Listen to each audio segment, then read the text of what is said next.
시작 기도하겠습니다. 성부와 성자와 성령의 이름으로 아멘. 은총이 가득하신 마리아님 기뻐하소서. 주님께서 함께 계시니 여인 중에 복되시며 태중의 아들 예수님 또한 복되시나이다.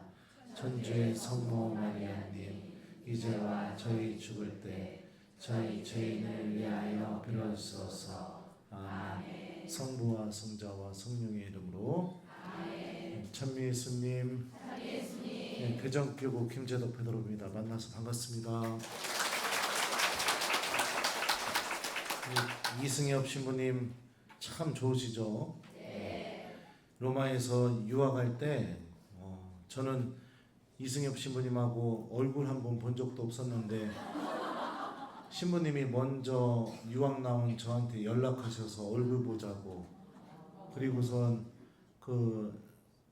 우리 같이 지금 다닌 학교가 비블리 꿈이거든요. 그 학교 들어가서 공부해야 될 것들, 필요한 것들을 다 챙겨가지고선 얼굴 한번 본 적 없는 그 타교부 신부한테 그렇게 챙겨주고, 공부하는 동안에도 한국 식당 데리고 가서 소주 사주고 밥 사주고, 막 신부님이 아주 정이 얼마나 많은지 몰라요. 그래서 그 좋은 신부님 저한테는 형이거든요. 형님 신부님의 그 좋은 인덕 때문에 그때 같이 공부했던 신부들끼리 이렇게 모임을 1년에 2번씩 갖고 있어요. 네, 그래서 같이 모여서 어떻게 사는지 얘기도 하고 그러는데, 이렇게 강의를 준비해 놓을 줄은 꿈에도 몰랐습니다.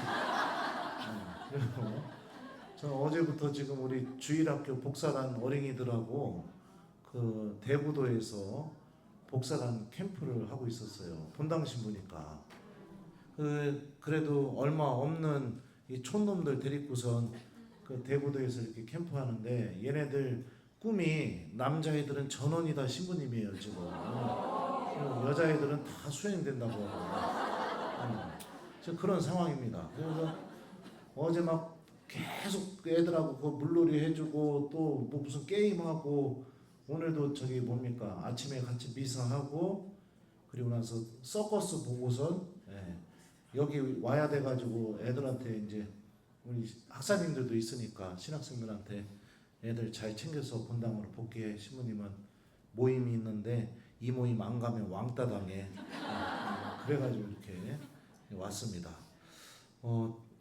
강의 수준을 어떻게 해야 될지 모르겠는데, 저희가 성서학을 공부했고, 그리고 다른 신부님들 강의를 들어보셔서 아시겠지만, 보통 이 그리스어 성경이나 히브리어 성경을 이렇게 분석하고 그 저자의 의도를 파악하고 이런 게 저희들이 했던 공부인데, 가만 생각해 보니까 올라오면서 든 생각이, 여기서 이 히라버 성경을 띄워가지고 이렇게 여러분들에게 강의해드리면 다 주무실 것 같은 생각이 들어서,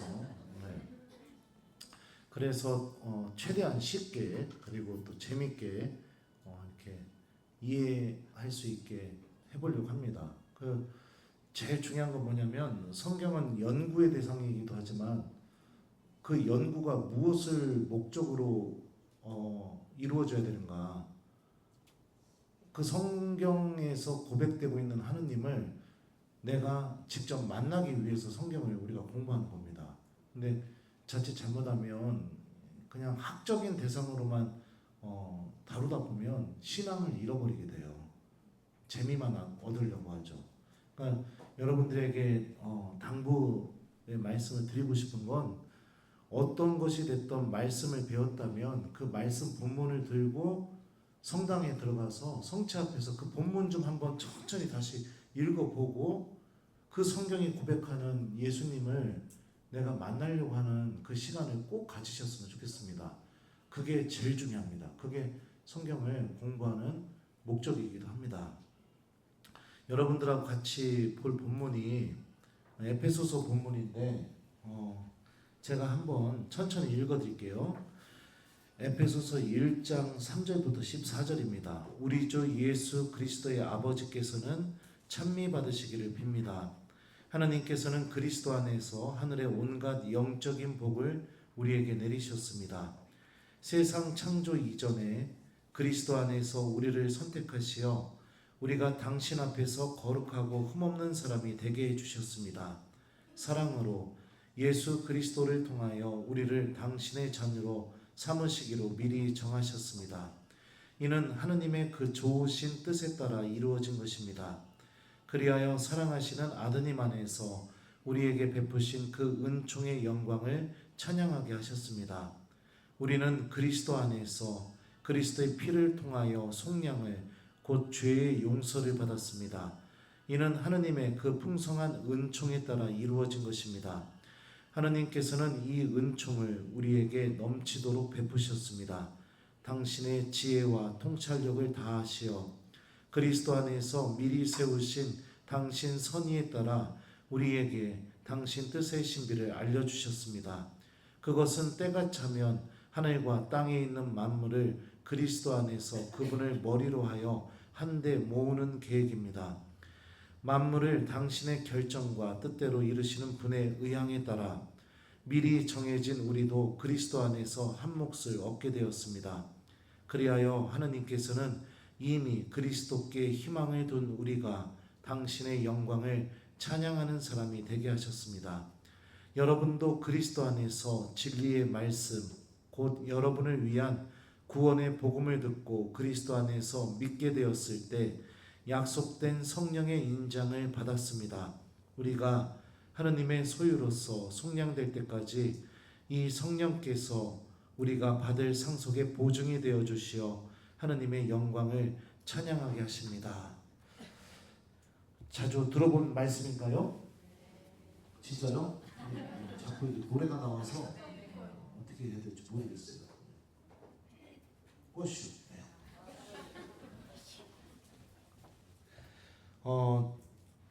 이 에베소서의 이 말씀은 우리가 예수님을 통해서 받은 은총이 무엇인지를 설명해 주는 본문입니다. 에베소서 저자는요, 처음에 이렇게 시작을 합니다. 우리 주 예수 그리스도의 아버지 하느님께서는 찬미 받으시길 빕니다. 하느님께서는 그리스도 안에서 하늘의 온갖 영적인 복을 우리에게 내리셨습니다. 하느님께서 찬미 받으시는 분이신데 왜 찬미를 받으셔야 되는가? 그리스도 안에서 하늘의 온갖 영적인 복을 우리에게 주신 분이시기 때문에 우리가 찬미를 해야 된다. 이렇게 말씀을 시작을 해요. 그리고 4절부터 14절까지가 하느님께서 그리스도 안에서 우리에게 주신 하늘의 영적인 복이 무엇인지를 성서학적으로 보면 설명하는 기능을 하고 있어요.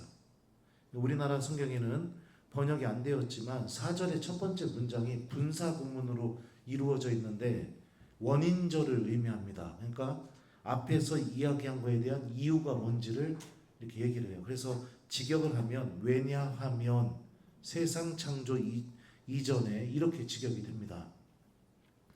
하느님께서 예수님 안에서 우리에게 주신 첫 번째 은총이 뭐냐면요, 에베소서 저자는 이렇게 얘기해요. 그리스도 안에서 우리를 선택하셨다. 그리고 이 선택이 무엇을 위한 선택이냐? 당신 앞에서 거룩하고 흠없는 사람이 되게 하기 위해서 우리를 선택하셨다는 겁니다. 거룩하다는 것은 어떤 의미냐면요, 보통 히브리 말로 카도시라고 합니다. 근데 그 그리스 말로는 하기오스라고도 하죠. 근데 이 말이 갖고 있는 뜻은 구분되어 있다는 것을 의미해요. 그러니까 세상 사람들과 다 똑같은 게 아니라 구분된 모습을 갖고 있는 게 그게 거룩한 거예요. 그럼 무엇 때문에 구분되느냐? 하느님 때문에 구분된 모습을 갖고 있는 거. 하느님이 우리를 그렇게 선택하셨대요. 그런 사람이 되게 하려고. 하느님 때문에 구분된다는 게 무엇을 의미할까요? 남들 하는 대로 똑같이 하지 않는다는 것을 의미합니다. 남들 하는 대로 똑같이 하지 않는다는 것. 똑같이 욕심 부리고 똑같이 죄 저지르고 똑같이 내 마음대로 살고 이러지 않는다는 거예요. 왜요? 하느님 때문에. 하느님께서 주시는 그 사랑과 은총이 너무나 나한테 소중해서 멈출 줄 안다는 것을 의미합니다. 저도 여러분들이 이 얘기를 하면 항상 자매님들이 믿지를 않으시는 것 같더라고요. 제가 사제가 되는데 생각보다 자매님들의 유혹이 꽤 많았었어요. 왜 웃어요? 사실을 얘기하는데. 군대 가기 전에 결혼하자고 하는 여자도 있었고요. 그리고 부재 때까지 막 쫓아다니는 여자도 있었습니다. 그리고 심지어 제가 유학을 나가서 이태리를 배우는데 저희 언어학교에서 그 이태리 말을 배워야 되니까 그 반에서 아가씨 둘이서 저를 놓고 싸운 적도 있었어요. 서로 제 옆에 앉겠다고요. 진짜예요. 나 미치겠네. 진짜요. 그때 느끼게 된 게 제가 지금 몸이 막 몸뚱아리가 이래서 그렇지만 예전에는 후리후리하고 나중에 나름대로 꽤 괜찮았었습니다. 느끼게 된 게 뭐냐면 이게 유럽 아가씨들한테는 내가 꽤 매력적인 사람이구나. 한국 사람에게는 아니지만 그때도 그런 걸 느꼈었고. 근데 멈추게 되는 이유가 뭘까요? 하느님과 함께 살아가는 이 은총의 기쁨이 너무나 크다는 걸 스스로 알고 있으니까 멈추는 거예요. 멈추기 때문에 구분되는 겁니다. 똑같이 안 하는 거예요. 제 나이 또래 청년들, 제 나이 또래 아저씨들이 하는 것과 똑같이 안 하는 겁니다. 신부님이 왜 거룩하게 보일까요? 사제가 가장 거룩하게 보일 때가 언제일까요? 여러분들?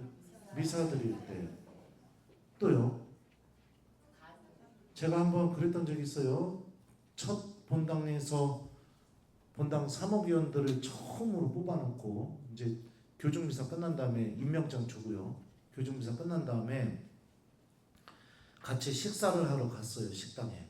딱 갔는데 성호경 긋고 이제 저기 소주잔 들어서 짠 하려고 하는 순간 사무실에서 전화가 온 겁니다. 그래서 전화를 받았죠.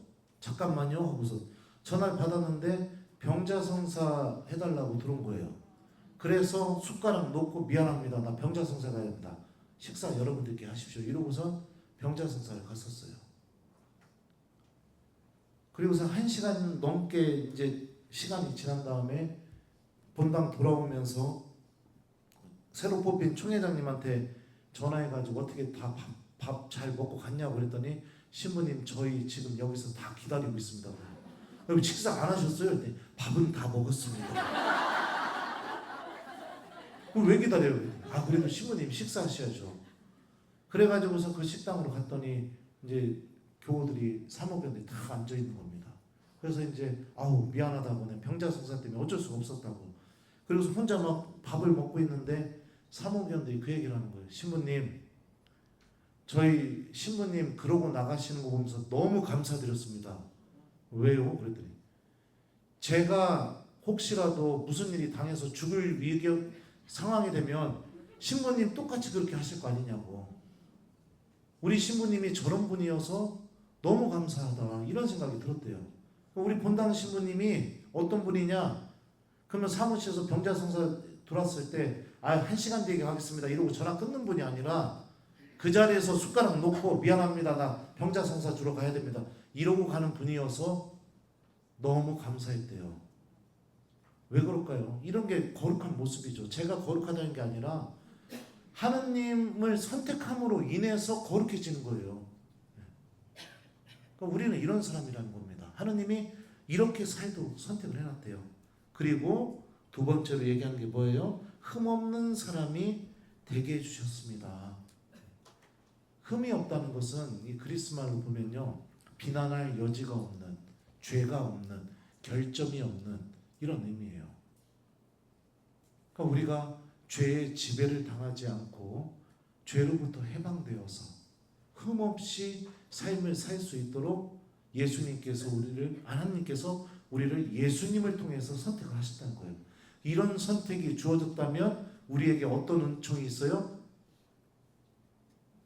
흠없이 살아갈 수 있는 은총과 거룩하게 살아갈 수 있는 은총이 우리 안에 공존하고 있다는 겁니다. 내가 느끼던 못 느끼던 하나님이 나를 그렇게 살도록 선택하셨기 때문에, 그렇게 살 수 있도록 주님께서 나를 불러주셨기 때문에 그렇게 살아갈 수 있는 은총이 항상 나랑 함께 있어요. 여러분들이 세례받은 순간부터 지금 이 순간에도요, 앞으로 죽을 때까지 보죠. 좀 나이를 먹으니까 이제 눈이 가물가물해요. 안경 좀 써야겠어요. 어렵지 않죠? 네, 그래 다행이에요. 네. 제가 처음에 유학은 마치고 본당 돌아와서 처음에 성경 강의할 때 이렇게 이 뒤에 화면에다가 히라보 성경 막 띄워놓고서 읽으면서 번역해주고 이러고 가르쳤더니 한 3주를 그렇게 가르쳤거든요, 교우들을. 그랬더니 할아버지 한 분이 수업이 끝났는데 안 나가고 가만히 앉아 계시길래 형제님 왜 안 가세요? 그랬더니 신부님 제가 진짜 이 말씀을 드릴까 말까 고민을 꾸준히 많이 했는데 신부님을 너무 사랑하는 마음에서 드리는 말씀이니 신부님 속상해하지 마시고 이 늙은이가 하는 말 좀 들어주세요. 뭔데요? 그랬더니 지금까지 하신 말씀 당최 뭔 소리인지 하나도 몰랐어요. 그때 알았죠. 아 이렇게 가르치면 안 되는 거구나. 이렇게 하면 큰일 나는구나. 그래서 하여튼 최대한 쉽게. 자, 또 보죠. 사랑으로 그리스도를 통하여 우리를 당신의 자녀로 삼으시기로 미리 정하셨습니다. 그러니까 예수님 안에서 하느님께서 우리에게 주신 또 다른 은총이 뭐냐면 사랑 안에서 예수님을 통해서 우리를 어떻게 해요? 당신의 자녀로 삼으시기로 미리 정하셨다. 세상 창조 이전부터. 여기서 자녀라는 단어가 친자식을 의미하는 단어가 아니에요. 양자를 의미하는 그리스 말이 쓰였어요. 근데 이 로마 시대 때 여러분들 양자, 입양한 사람이 어떤 의미냐면요. 예를 들어서 내 아들이 비실비실 거려요. 띨띨해요. 걱정이 돼 죽겠어요. 근데 내 종 중에 누군가가 보니까 힘도 세고 똑똑하고 얘는 막 뭐를 시켜도 다 잘하는 거예요. 그러니까 아버지 입장에서 어떻게 하느냐? 그 종을 나의 양자로 삼아버려요.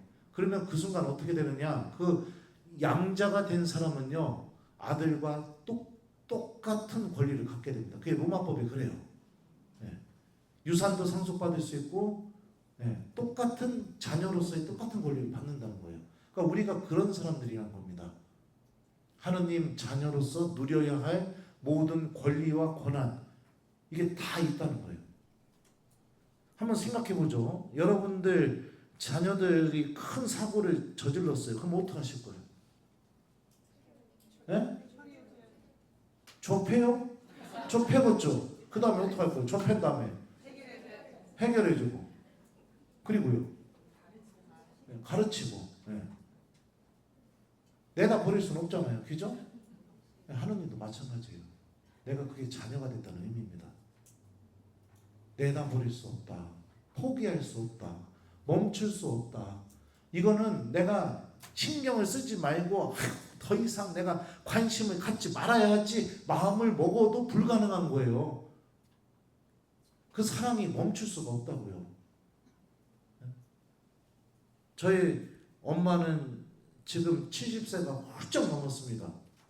근데 매주 토요일마다 제 사제관에 오세요. 아버지랑 같이. 그래서 일주일 동안 먹을 반찬 해놓고 빨래도 하고 청소도 하고 그러고 가셔요. 그러면 제가 조금 수고비를 드리죠. 부모님한테. 근데 저는 원래 처음부터 좀 젊고 예쁜 자매님으로 고용을 하고 싶었는데 첫 주임 나갔을 때부터 엄마가 그동안 너무 오래 떨어져 살아서 이거 어미 소원이다. 내가 엄마가 좀 해주고 싶다 해가지고서 그때 한번 허락한 게 지금까지 이러고 있어요. 근데 이제 어느 날 엄마가 그러는 거예요. 저한테. 신부님 이제 내 나이가 70이 훌쩍 넘었고 이제 간도 보기도 힘들고 힘에 부치니 신부님 잘 도와줄 신심 깊은 자매 한 명을 좀 구해 보셔라. 그래가지고 제가 마음속으로는 기뻤지만 이것도 단박에 그래요 어머니 이러면 엄마가 서운할 거 아니에요. 그래갖고 아유 어머니 난 그래도 어머니가 해주는 게 마음이 편하죠. 딴 여자 와 있으면 옷도 편안하게 못 입어요. 그랬더니 어머니가 그러는 거야. 아니라고. 나 그래도 내가 힘이 드니 이제는 좀 다른 여자를 알아보래요. 그래갖고 내가 아유 그러면 알았슈 어머니 뜻이 참 그렇다면은 제가 이번 주 중에 알아봐갖고 연락 드릴게요 어머니. 그동안 고생 많으셨슈. 그랬더니 어머니가 곧바로 그러시는 거예요. 그런데요 신부님, 조건이 하나 있습니다. 뭔데요? 그랬더니 일단 나이는 70이 넘어야 되고 몸매도 펌퍼짐 해야 되고 뭐 이러면서 막 몇 가지를 얘기를 하는 거예요. 거기다가 아유 엄마도 나이가 70이 넘어서 감옥 받는다고 그러는데 70 넘으면 펌퍼짐한 여자를 데리고 무슨 의미가 있냐고 그랬더니 아이 대슈 그랬더니 엄마가 뭐라 하는 줄 알아요? 그럼 어쩔 수 없이 내가 그냥 해야겠네. 이게 부모의 마음이죠. 여러분들도 이 마음 다 갖고 있죠. 자녀가 못되게 굴어도 내가 2번 다시는 잘해주나 봐라 이런 마음 먹어도 막상 오면 어떻게 해요? 퍼주고 또 퍼주고 사랑해주고 또 사랑해주고, 그죠? 예수님 안에서 우리를 이렇게 선택하셨답니다. 주님이 내가 느끼던 못 느끼던 마찬가지예요. 자녀는 부모가 나를 얼마나 사랑하는지 잘 못 느껴요. 하지만 부모의 마음은 언제나 자녀를 향해 있죠. 내가 하느님께 그런 사람이라는 거예요. 자, 또 보죠. 이는 하느님의 그 좋으신 뜻에 따라 이루어진 것입니다. 그러니까 우리가 예수님 안에서 하느님께 받은 이 은총이 하느님의 좋은 뜻에 따라서 이루어진 것이다 라고 바울은 이렇게 얘기합니다. 그러면서 6절을 보면요, 그리하여 사랑하시는 아드님 안에서 우리에게 베푸신 그 은총의 영광을 찬양하게 하셨습니다. 이 은총을 다 주신 이유가 뭐예요? 그리하여 하시는 아드님 안에서, 예수님 안에서 우리에게 베푸신 그 은총의 영광을 찬양하게 하셨습니다. 그러면 이 찬양해야 될 사람은 누굴까요? 우리 자신인 거예요. 그러니까 신앙생활이라는 게 뭐냐면 내가 하느님께 얼마나 사랑받고 있는 존재인지를 깨닫고 주님께 찬양을 드리는 거, 이게 신앙생활이라는 거예요. 예수님 이거 해주십시오, 주님 저 이거 주세요가 아니라 존재 자체만으로도 하나님이 나를 얼마나 사랑하시는지, 내가 주님께 얼마나 소중한지를 깨닫고 그 깨달음을 통해 내 입에서 하나님 찬미 받으소서, 주님 당신을 찬양합니다. 내가 죄를 저질렀던, 내가 죄를 저지르지 않았던, 내가 잘 살던 가난하던 그거와는 상관없이 하나님이 나를 너무나 사랑하신다는 것을 스스로 깨닫고 체험해서 주님께 찬양을 드리는 것. 여러분들 언제 하나님께 찬양 드려봤나요? 마지막으로 찬양 드린 게 언제예요? 그냥 물어보는 거예요. 이게 수사학에서 이렇게 관심을 유발하기 위해서 이렇게 질문을 던지는 거예요. 제가 또 수사학을 배웠기 때문에 얘기를 해주는 겁니다. 한번 곰곰이 생각해 보세요. 습관이 아니라 정말 내 마음에서 우러나서 주님 찬미 받으소서 이렇게 내가 해본 적이 언젠가. 그게 정말 가물가물하다면 이미 하나님의 은총이 나와 함께 있음에도 불구하고 나는 그 은총을 못 느끼면서 살아가고 있는 거예요. 그러면 왜 이런 일이 벌어질까?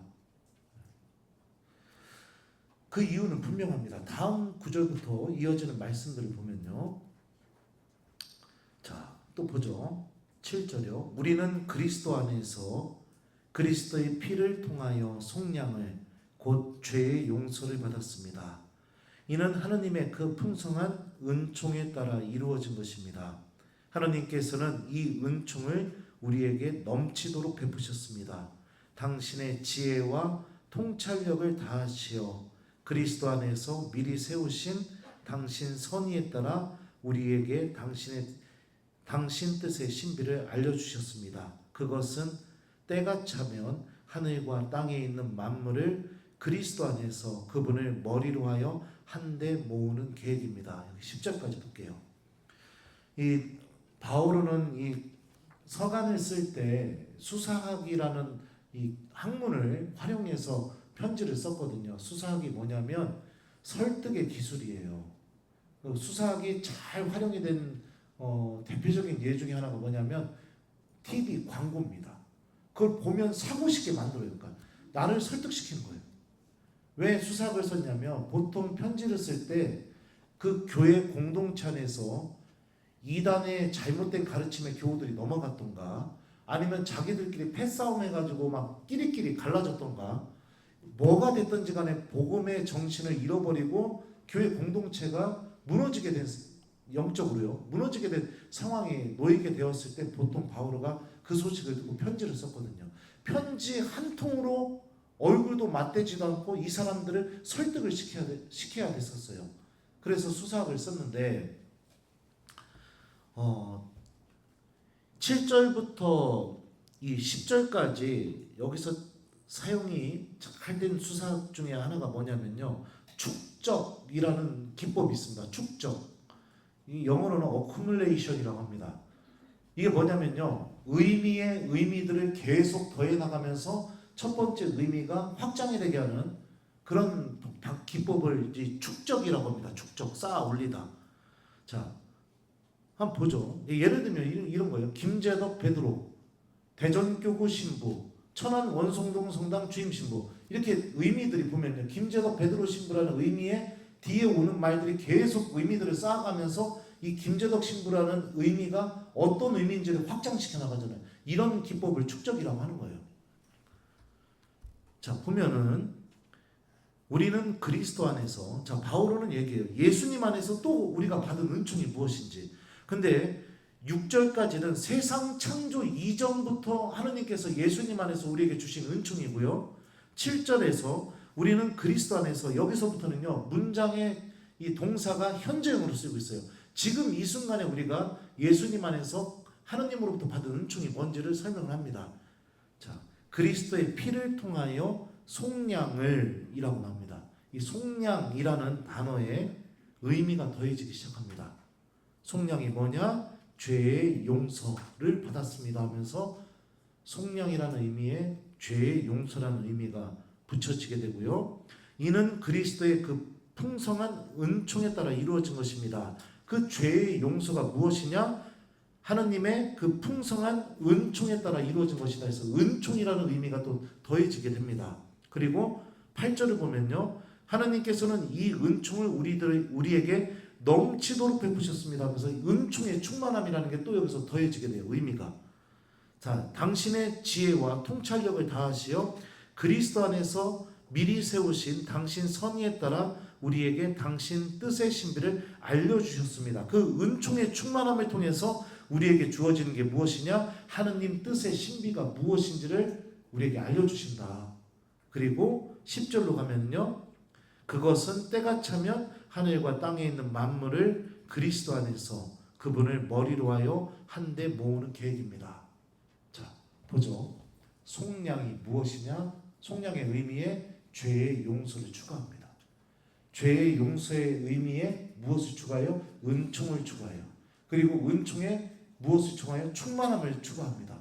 그리고 그 충만함에다가 또 뭐를 더해요? 하느님 뜻의 신비가 무엇인지를 또 추가해요. 그리고 그 신비의 내용이 뭐예요? 때가 차면 하늘과 땅에 있는 만물을 그리스도 안에서 그분을 머리로 하여 한데 모으는 계획이다. 이렇게까지 의미가 확장이 돼요. 무엇이요? 속량이라는 개념이. 속량을 통해 우리가 죄의 용서를 받고 죄의 용서를 통해 하나님의 은총을 누리게 되고 그 은총이 우리 안에서 충만해지게 되고 그 은총의 충만함은 우리에게 하나님의 계획이 뭔지를 알려주는데 하나님의 신비가 무엇인지를 알려주는데 그 신비의 내용이 뭐냐? 모든 만물을 그리스도를 머리로 하여 한데 모으려는 계획이다. 이런 이게 한국어 성경으로 보면 잘 드러나진 않지만 이 히라버 성경으로 보게 되면 이런 이 축적이 눈에 확 들어오게 됩니다. 그러면 속량이 뭘까요? 속량 맞아요. 죄의 용서인데 속량은 어떤 의미가 속량일까요?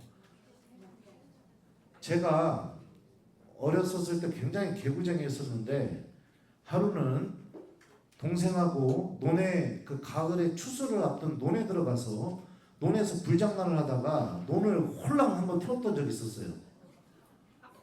그래갖고 너무 깜짝 놀랐어요. 불이 이게요. 처음에 라이터로 불 붙이니까 조금 확 올라오는데 이게 바싹 말랐을 거 아니에요. 추수를 앞두고 있으니까. 이게 손으로 막 꾸는데 나달이 막 다다다닥 하는 소리가 재밌어가지고 거기서 이제 또 그렇게 하다가 동생이 형 나도 해볼게 하고서 동생이 불을 질렀는데 불이 갑자기 확 이렇게 올라가가지고 꾸지를 못했어요. 감당할 수 없는 사고를 쳤어요. 동생하고 저하고. 감당할 수 없는 죄를 저질렀죠. 그래서 어떻게 했느냐? 아담과 하와처럼 국민학교 운동장으로 도망가서 나무 그늘 속에 숨어 있었어요. 밤이 될 때까지. 집으로 갔다가는 엄마 아빠한테 처맞을 거 뻔히 아니까 집에는 못 가겠고 갈 데는 없고 그냥 학교 운동장에서 그냥 있었어요. 그러다가 견디다 못 견뎌가지고 집에 갔죠. 문 열고 들어가자마자 어떤 일이 벌어졌을까요? 쳐 맞았습니다. 얼마나 두드려 맞았나 몰라요. 근데 그 사이에 저희 부모님은 무슨 일을 하고 계셨을까요? 논주인 찾아가서 손이 발이 되게 밀었겠죠. 쌀값 다 물어줄 테니 정말 죄송하다고, 아들 잘못해서 미안하다고. 본인이 잘못 안 했는데 본인이 마치 죄 지은 것처럼 가갖고 손이 발이 되게 빌면서 싹싹 빌었겠죠. 경찰서 소방서 가가지고 바카스 돌리면서 아들 잘못해서 정말 죄송하다고 손이 발이 되게 빌었겠죠. 안 그래요? 그렇죠. 네. 그럼 제 부모님은 왜 이런 선택을 하셨을까요? 네? 왜요? 뭐라고 하는지 하나도 안 들려요? 네? 왜 그랬을까요? 사랑하니까. 성경은 이런 사랑을 뭐라고 부르느냐? 속량이라고 부릅니다. 누군가가 죄를 저질렀는데 그 사람이 그 죄를 감당할 수가 없는 죄를 저질렀어요. 그랬을 때 다른 사람이 나타나서 그 사람의 죄값을 대신 다 지불해 주는 거. 이게 속량이에요. 그리스 말로는 아폴로트로시스라고 합니다. 미안해요. 유식한 척해서. 제가 맨날 이렇게 재밌는 얘기 하니까 때로는 이렇게 좀 표현도 좀 해야 될 것 같아요. 너무나 사랑하기 때문에 죄값을 대신 지불해 주는 거. 이게 속량이에요. 여러분들도 이와 같은 사랑을 자녀들 키우면서 몇 번이고 몇십 번이고 몇백 번이고 했을 겁니다. 그죠? 이게 예수님 안에서 우리가 지금 소유하고 있는 은총이라고 얘기하고 있어요. 현재형으로. 그 속량이 무엇이냐? 그리스도의 피를 통해서 이루어진 속량이에요. 예수님의 피를 통해 죄값을 다 갚았어요. 그러면은 생각해보죠. 저랑 제 동생이 부모님에게 해야 할 유일한 한 가지가 있습니다. 부모님이 속량을 해서 저랑 제 동생이 저지른 죄에 대한 죄값을 다 갚았잖아요. 그러면은 제가 동생하고 부모님에게 해야 할 유일한 한 가지가 있어요. 그게 뭘까요? 엄마, 아빠 잘못했습니다. 두 번 다시는 이런 짓을 안 하겠습니다. 하고 용서를 청하는 거. 이게 부모님이 가장 바라는 거죠. 나가서 지금부터 알바 떼서 10년 안에 그 쌀값 다 갚아라. 이거 아니잖아요. 엄마 아빠가. 엄마 아빠가 제일 듣고 싶은 소리가 뭐예요? 엄마 아빠 잘못했습니다. 용서해 주십시오. 하나님이 우리에게 제일 듣고 싶은 소리가 뭐예요? 하나님 잘못했습니다. 용서해 주십시오. 내가 할 수 있는 유일한 한 가지는 이것밖에 없는 겁니다. 주님 잘못했습니다. 용서를 청하는 거. 그래서 속량을 뭐라고 얘기하느냐? 죄의 용서라고 얘기합니다. 죄의 용서를 통해서 우리에게 무엇이 주어져요? 하나님의 은총이 주어진다는 거예요. 그리고 이 은총의 충만함을 통해 하나님은 우리에게 무엇을 가르쳐줘요? 당신 뜻의 신비를 가르쳐준대요. 그 뜻의 신비는 뭐예요? 그리스도를 머리로 하여 세상 모든 만물이 하나가 되게 하려는 하나님은 그런 계획을 세우셨대요. 그래서 나 같은 사람도 예수님을 머리로 하여 한데 모으는 계획의 주인공이라는 것을 알려주시는 거예요. 무엇을 통해? 죄의 용서인 속량을 통해. 다시 말하면 신앙인에게 있어서 여러분들 생각해 보십시오. 하느님의 자녀인 우리만 소유하고 있는 유일하게 빛나는 것, 그게 뭐예요? 고해성사입니다. 고해성사요. 고해성사를 통해 우리는 무엇을 받아요? 하느님의 은총을 받아요. 그리고 고해성사를 통해서 우리 어떻게 되느냐? 은총이 충만해져요. 그 은총의 충만함을 통해서 하느님께서 우리에게 뭐를 알려줘요? 당신 뜻의 신비를 가르쳐줘요. 그리고 그 신비의 내용이 뭐냐면 주님은 여전히 너를 포기한 적이 없다. 너도 반드시 하느님 나라로 데리고 갈 거다. 예수님을 중심으로 하여 모든 만물을 한데 모을 때 너도 그 하느님의 계획의 주인공이다. 이거를 알 수 있다는 거예요. 그래서 고해성사가 중단이 된 사람, 다시 말하면 하느님 잘못했습니다, 이 얘기를 하지 않는 사람에게는 무엇이 막혀 있습니까? 은총의 충만함이 막혀 있어요. 은총의 충만함이 막혀 있으면 어떻게 돼요? 하느님의 뜻의 신비가 뭔지를 몰라요. 하느님이 어떤 계획을 갖고 나를 사랑하고 계시는지를 전혀 알지 못해요.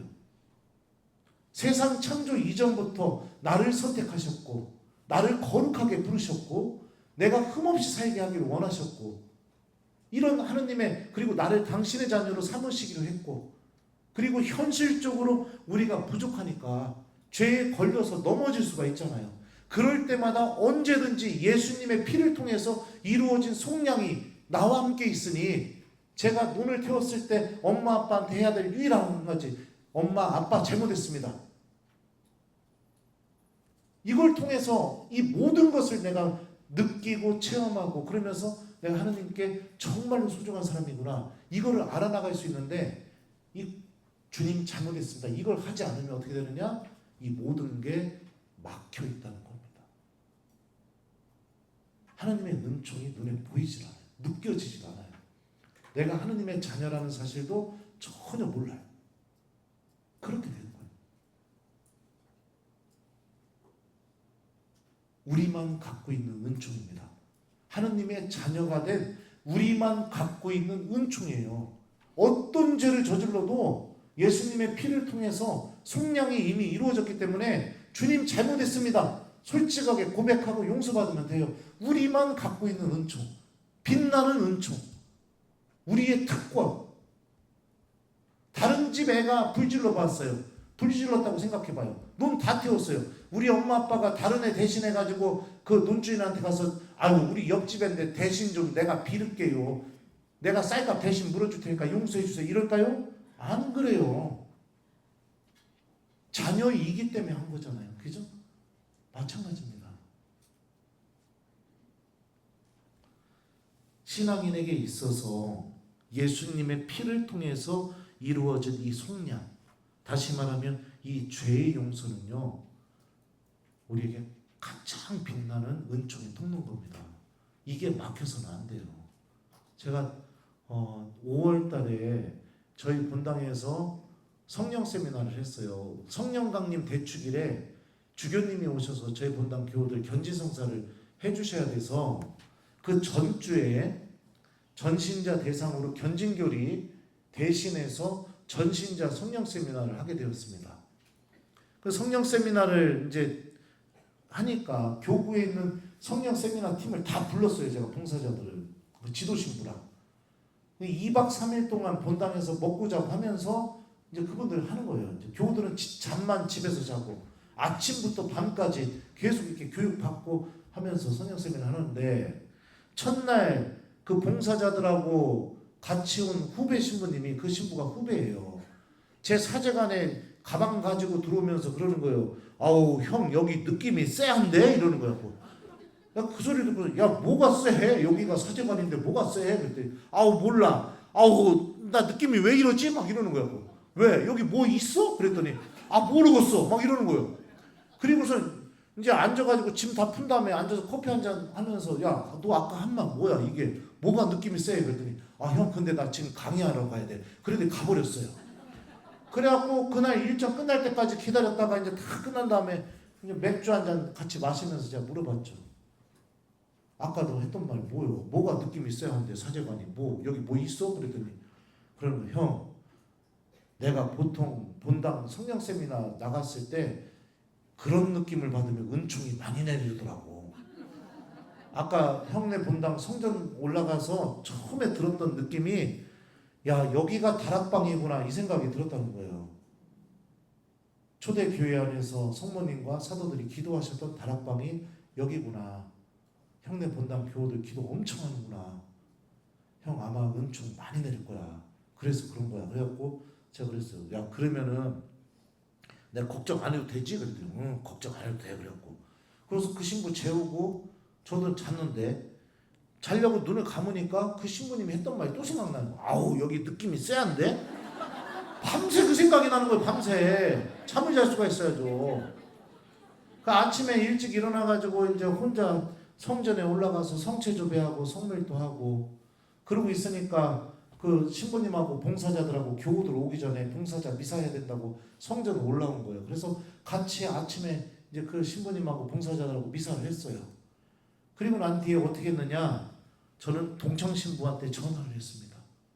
야, 너 오늘 일정 뭐 있냐? 그랬더니 오전에 뭐 있어? 왜 아무것도 없어? 그래갖고 나 지금 갈게. 그랬더니 이 아침에? 이런 거. 갈게. 왜? 일단 가서 얘기할게.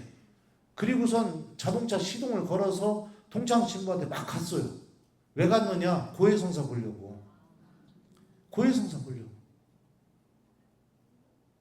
묵주를 들고 성모님한테 묵주기도 바치면서 동창 신부한테 한 40분을 운전해서 가는데 중간에 묵주기도 바치다가 갑자기 저도 모르게 막 눈물이 막 여기서부터 막 터져 나온 거예요. 그러면서 혼자 막 눈물 닦으면서 이렇게 닦으면서 성모님 나 지금 성사부로 가잖요. 이따가 우리 교우들한테 안수식 때 은총 좀 많이 내리게 해주세요. 혼자서 막 그렇게 기도를 하면서 눈물을 흘리면서 간 거예요. 동창 신부한테. 가가지고선 동창 신부 사제관에 들어가서 성사를 받죠. 다 보고 나니까 동창 신부가 그러는 거예요. 별일도 아니구만 아침부터 이렇게까지 와서 뭘 이렇게 난리를 쳐 그러냐 그러는 거예요. 그래서 제가 그 얘기를 했어요. 야 내가 밤새 생각을 해보니까 그런 마음이 들더라. 혹시라도 내 안에 조금이라도 티나 결점이 있으면 이따가 밤에 교우들 안수해줘야 되는데 혹시나 나 때문에 교우들이 은총을 덜 받을까봐 그 마음이 들어서 왔어. 그랬더니 동창 신부님이 그러는 거예요. 야 그거는 네 죄랑 아무 상관없이 은총은 다 내려. 그래. 제가 그랬죠. 그래 나도 알아. 신학적으로는 그렇지. 내가 죄를 저질렀어도 안수하면 하느님은 내 죄 때문에 은총을 덜 주시고 그런 거 아니지. 나도 알지 신학적으로는. 근데 내 마음이 안 그러면 어떡하냐. 그래서 왔어. 그러니까 뭐라고 하지 마. 그랬죠. 그랬더니 동창 신부가 알았어 이러는 거예요. 그리고서 이제 나오면서 그랬어요. 이따가 저녁 8시가 안수식이니까 그때 너도 묵주 들고 기도 좀요. 그랬더니 동창 신부이 됐어. 내가 네 신자를 위해서 내가 왜 기도하냐 뭐 이러는 거예요. 나 갈게 뭐 이러고서 이제 나왔거든요. 그리고선 그날 밤에 이제 안수식이 시작이 됐어요.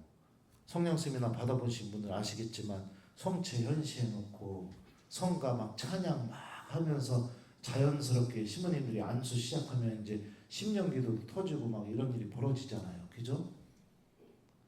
성체를 현시해 놓고 그 지도 신부는 밑에서 제대 밑에서 기타 메고서 교우들 막 찬양 같이 막 즐겁게 하고 있는데 저는 그냥 성체 현시해 놓고 제대 위에서 기도손하고서 현실의 성체만 이렇게 바라보고 있는데 갑자기 막 또 눈물이 나기 시작한 거예요. 막 눈물이.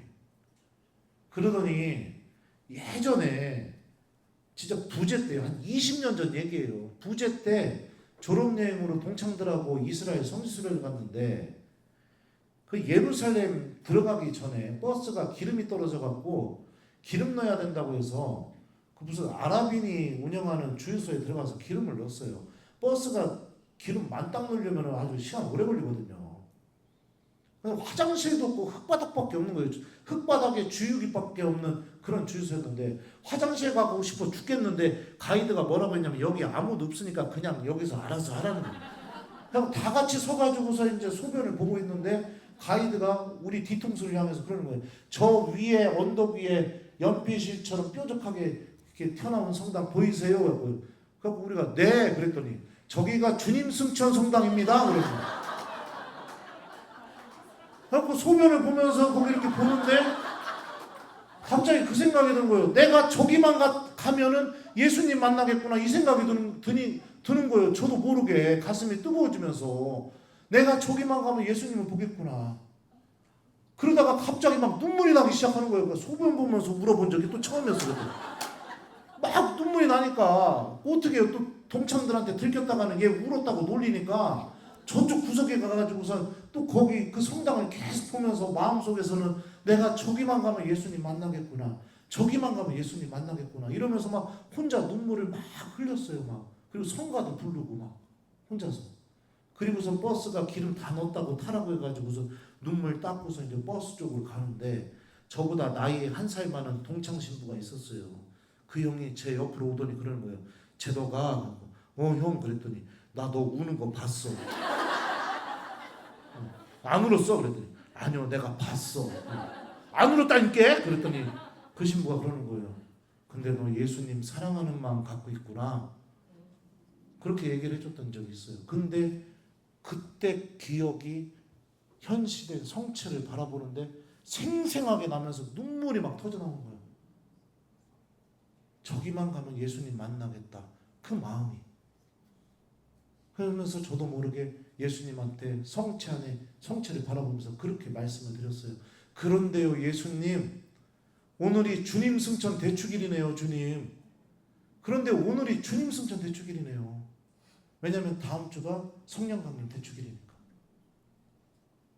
그랬더니 그렇게 예수님께 말씀을 드리니까 갑자기 이 허벅지까지 막 따뜻해지기 시작하는 거예요. 그러더니 머리 위에서 바람이 막 살랑살랑 부는 느낌이 나더니 턱이 막 흔들리기 시작하는 거예요. 나는 이게 뭔지 몰라. 왜 이러지? 왜 이러지? 막 이러고 있는데 밑에서 기타 치던 신부가 저한테 그런 거예요. 형 빨리 내려와 안수해야 돼. 그래야 그냥 내려가서 안수했는데 나중에 얘기 들어보니까 이게 심령기도가 터지기 전에 나타나는 현상이래요. 성령께서 시동을 걸고 있었는데 내려오라고 해서 내려가 버렸어요 그냥. 그래서 이번에도 심령기도를 또 못했어요. 근데 놀라운 변화가 일어났어요. 자꾸 기도하고 싶어지는 겁니다. 미사가 너무 기다려지고 너무너무 신이 나기 시작하는 거예요. 막 그 체험을 하고 나니까 너무너무 감사하고 막 저를 사제로 불러주시니 하느님께 감사와 찬미가 막 아침에 일어나면서 시키지도 않은데 막 터져 나오고 그러는 거예요. 막 하루하루가 설레이는 거예요. 20년 전에 부재 때 서품을 앞두고 정말 순수하게 사랑했던 그 마음을 예수님이 확 꺼내가지고서 다시 펼쳐서 보게 해준 거예요. 그러면서 제가 느끼게 해준 거죠. 내가 예수님을 정말로 사랑하고 있는 사람이구나. 이거를 내 스스로 느끼게 해준 거예요. 잊고 있었는데.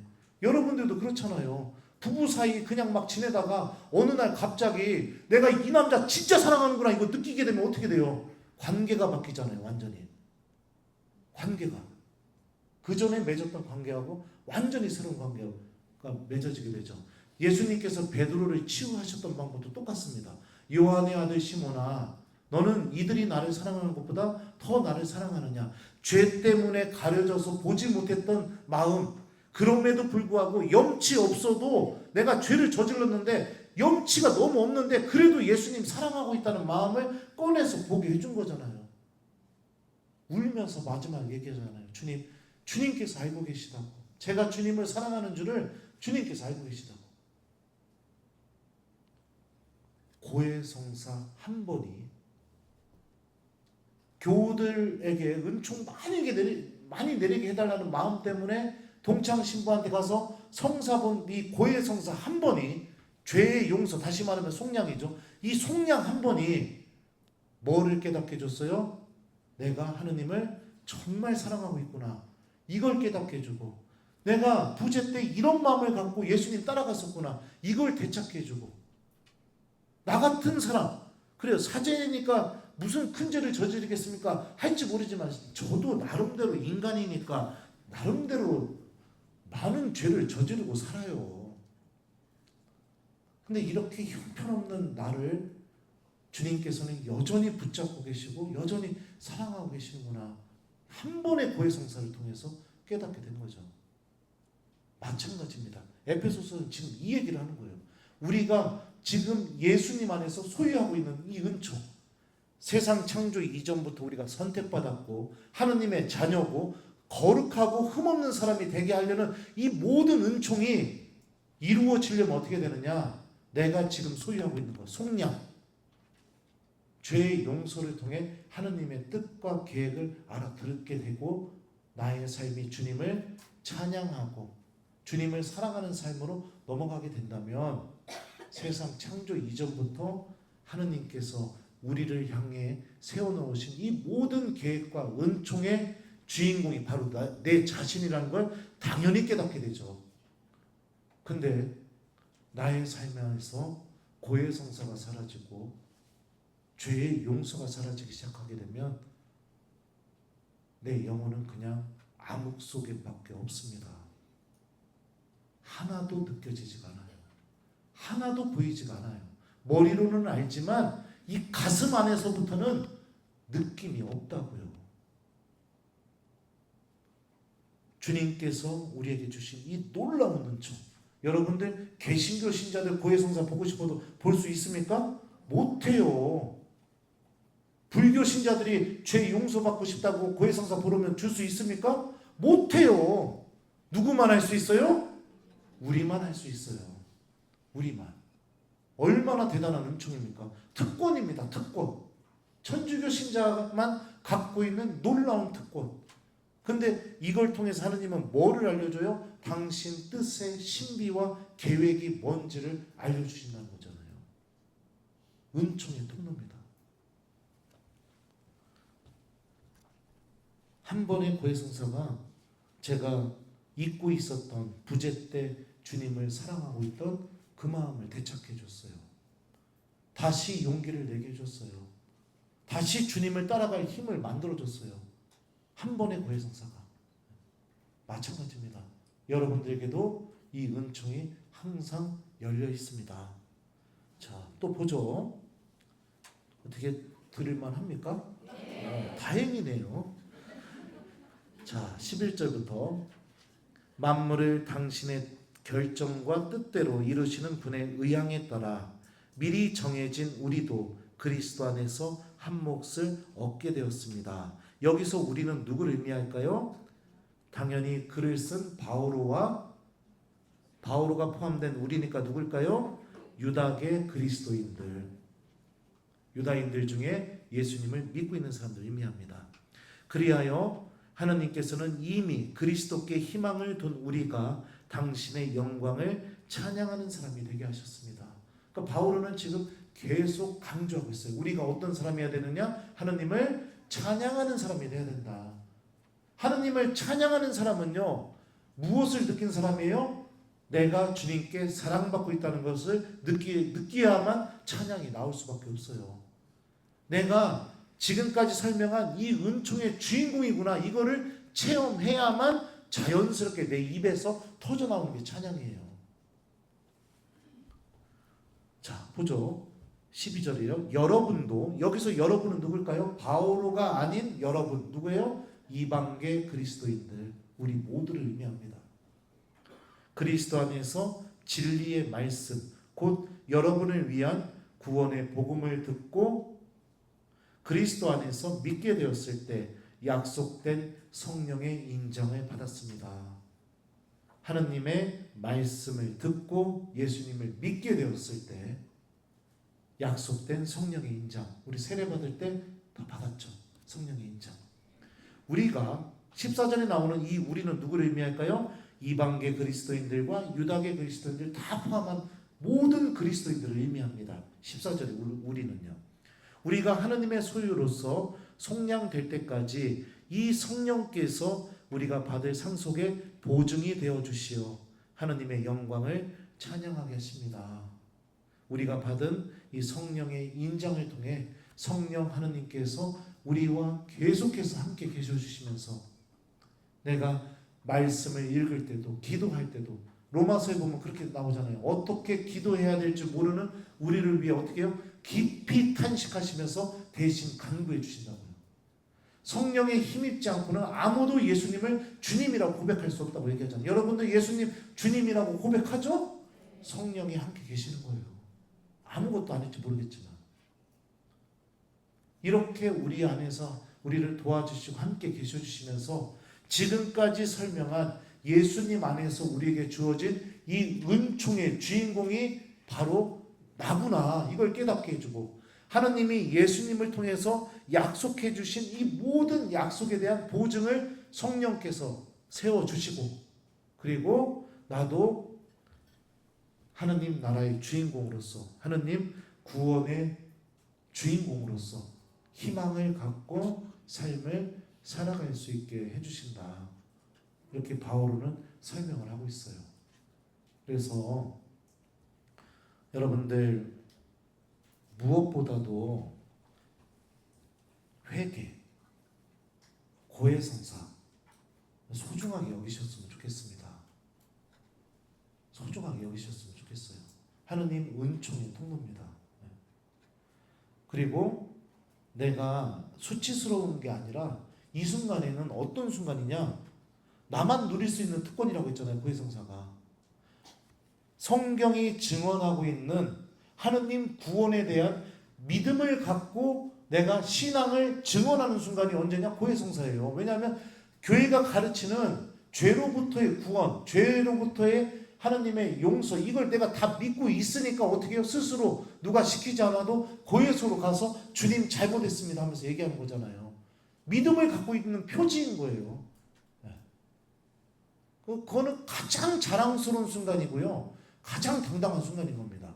복음을 보면 예수님은 당신께 다가오는 죄인들을 향해서 한 번도 내치시거나 저리 가거라, 이 부정한 사람아, 막 이렇게 해보신 적이 없었어요. 그 사람이 하느님의 구원의 주인공이라는 걸 항상 느끼게 해주셨죠. 주님은 그런 분이시니까. 근데 예수님이 복음을 보면요, 분노하시는 경우들이 있습니다. 그게 누구냐? 위선자, 바리사이들과 율법학자들. 그들을 향해서 예수님은 불행하여라 이렇게 말씀하셔요. 위선자, 그리스 말로 휘포크리테스라고 합니다. 이 단어의 뜻은 영어로 얘기하면 액터입니다. 액터, 연기자, 배우. 연기하고 있는 거예요. 열심한 척, 기도하는 척, 신앙인인 척, 하나님 말씀을 사랑하는 척, 연기하고 있는 거예요. 진심으로 다가가지 않고. 그런 사람들 향해서 뭐라고 하셨어요? 불행하여라. 우리는 불행 선언의 주인공들이 아니죠. 주님께서 우리에게 주신 이 놀라운 은총의 주인공임을 깨닫고 여러분들 당당하고 기쁘게 사셨으면 좋겠어요. 여러분들 다른 사람들에게 눈에 보일 때는, 사회적으로 볼 때는 그렇죠. 믿음이 없는 눈으로 볼 때는 얼마나 많이 갖고 있느냐, 얼마나 소유하고 있느냐, 얼마나 사회적으로 뭐 위치가 높으냐, 이런 거에 따라서 레벨이 정해질지 모르겠지만 그거 다 부질없는 겁니다. 가장 빛나게 해주는 거, 성옥을 걷는 여러분들의 모습, 미사로 향하는 여러분들의 발걸음, 고해소로 향하는 여러분들의 그 믿음, 이게 여러분들 세상 그 누구도 돈 주고도 못 사는 가장 빛나는 모습이에요. 저도 제일 좋아하는 옷이 뭔지 알아요? 난 이걸 제일 좋아해요. 이 옷을. 이거 돈 주고도 못 사요. 물론 돈 주고 사지. 하지만 아무나 못 입는다고요. 내 이 옷을 입으려고 얼마나 많은 여자들을 포기했는데 내가. 자존심 치고 던지고, 체면이고 뭐 이거 다 던지고.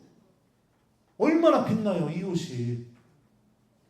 사제가 사제다울 때 빛나는 것처럼 신앙인도 신앙인다울 때 빛나는 거예요. 믿는 사람이 되십시오.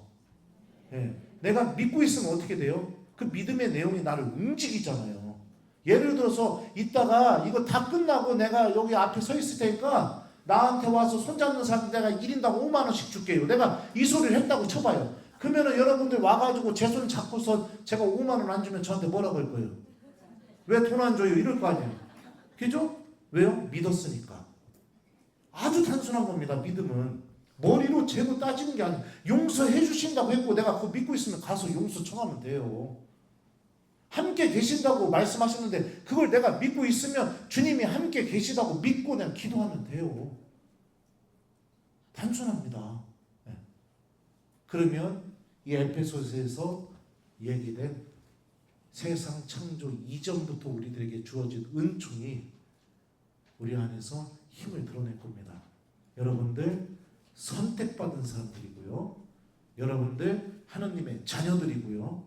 여러분들이 어떤 죄를 저질러도 주님께서 속량을 통해 죄값을 다 지불하셨고 그 정도로 여러분들을 소중하게 여기고 하나님이 너무너무 사랑하고 계시고 여러분들 그래서 거룩하고 흠없는 사람으로 하나님은 반드시 여러분들을 이 은총으로 만들어내실 거예요. 내가 이 은총의 주인공이다. 얼마나 좋아요. 그냥 나는 그냥 자랑스럽죠. 아주 그냥. 네. 미안해요. 그렇잖아요. 신부님답게 살 때가 제일 빛나는 것처럼 우리 천주교 신자들도 내가 하나님 자녀답게 살아갈 때가 가장 빛나는 순간입니다. 여러분들은 명품도 아니고 짝퉁도 아니고 어떤 사람들이냐? 에베소서에 나오는 말씀의 2장에 우리는 하나님의 작품입니다. 세상에 단 하나밖에 존재하지 않는 하나님의 작품. 그 작품을 만들기 위해 장인이 고민하고 애정을 다 쏟아붓고 열정을 다 쏟아부어서 장인의 혼이 다 담겨있는 하나밖에 없는 작품. 여러분들 한 사람 한 사람이 다 그런 분들. 그러니까 당당하게 사시고 여러분들 아주 그냥 내가 빛나는 사람이라고 생각하고 자부심을 가지시고 하나님 자녀로서 빛나게 사셨으면 좋겠어요. 어떻게 들을만 했슈? 그래요. 이렇게 부족한 강의 들어주셔서 감사하고 어렵진 않았죠? 그래요. 하여튼 여러분들 우리 이승엽 신부님 제가 아주 좋아하는 형님이에요. 우리 신부님이 지금 신앙교육원 그래서 원장님으로 지금 사목하고 계시는데 여기 등록 안 하신 분들 손 좀 들어봐요. 오늘 가시면서 다 등록하고 가세요. 아셨죠? 그리고 우리 사제들을 위해서 기도해 주셨으면 좋겠어요. 사제들도 많이 유혹받고 흔들리고 그럴 때가 있어요. 근데 교우들의 기도가 있으면 제가 그렇더라고요. 아무리 유혹받고 흔들려도 예수님을 바라보게 되더라고요. 기도하는 교우들이 좋은 사제를 만들어내고요. 좋은 사제가 또 기도하고 좋은 신자들을 만들어내는 것 같아요. 그러니 이 못난 사제들을 위해서도 좀 기도해 주시고 특별히 여러분들 가끔 저를 위해서도 가끔 아주 가끔 성모성 한 번씩만 해주시면 제가 지치지 않고 기쁘게 여기저기 복음을 전하러 다닐 수 있을 것 같습니다.